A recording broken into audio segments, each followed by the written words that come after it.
तो यहाँ पे दो केस बनेगा भाई। एब्सोल्यूट वैल्यू आप पढ़े होंगे कि जो एब्सोल्यूट वैल्यू होता है यह आपका यक्स तब होगा, मतलब यही बात तब होगा when X greater than or equal to 0 होगा। मतलब जब आपका यक्स एक होल नंबर होगा, या सिंपल कर दीजिए 0 या 0 से बड़ा होगा, तो उस केस में इसकी वैल्यू यह आएगी।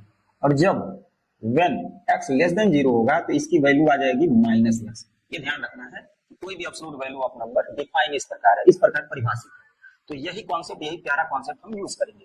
तो मान लेंगे केस नंबर 1 व्हेन एक्स जो होगा वो ग्रेटर देन 0 होगा, या लेस देन ले लेते हैं पहले वाले में, एक्स लेस देन 0 है तब। तो क्या इक्वेशन बनेगा, तो वी हैव एक्स स्क्वायर। अब यहाँ पे देखिए जब एक्स लेस देन है तो इसकी वैल्यू माइनस एक्स होगा, तो माइनस यहाँ पे आ जाएगा एक्स और आई माइनस 12 इक्वल टू 0। अब इसको हम सॉल्व करते हैं स्प्लिटिंग मेथड द्वारा। तो स्प्लिटिंग मेथड द्वारा इसे सॉल्व करेंगे तो देखिए मैं शॉर्ट ट्रिक से बना दे रहा हूँ, ठीक है ना। देखिए इसका ऐसा दो फैक्टर लीजिए, यहाँ तो 1 है तो 4 3 12, तो एक बड़ा वाला पहले लिख लेते हैं बाद, और छोटा वाला बाद में रख देते हैं। 4 3 12, ठीक है। और 4 माइनस 3 करेंगे तो यहाँ पे 1 आएगा, क्योंकि माइनस है तो यहाँ पे 1 आ गया।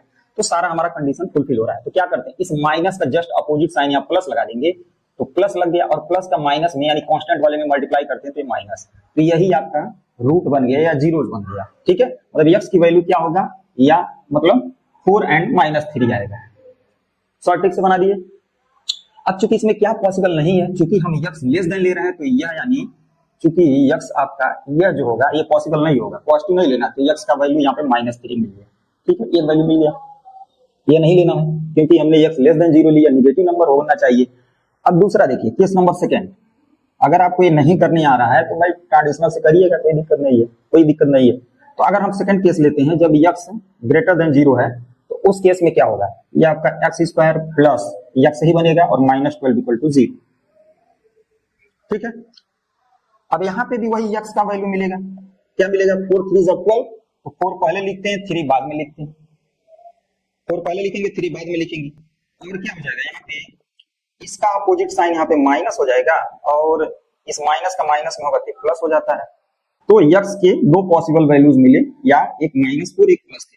तो चूंकि आपका x -4 पॉसिबल नहीं है क्योंकि हम पॉजिटिव लेके चले हैं, x का वैल्यू क्या मिला, 3 मिला।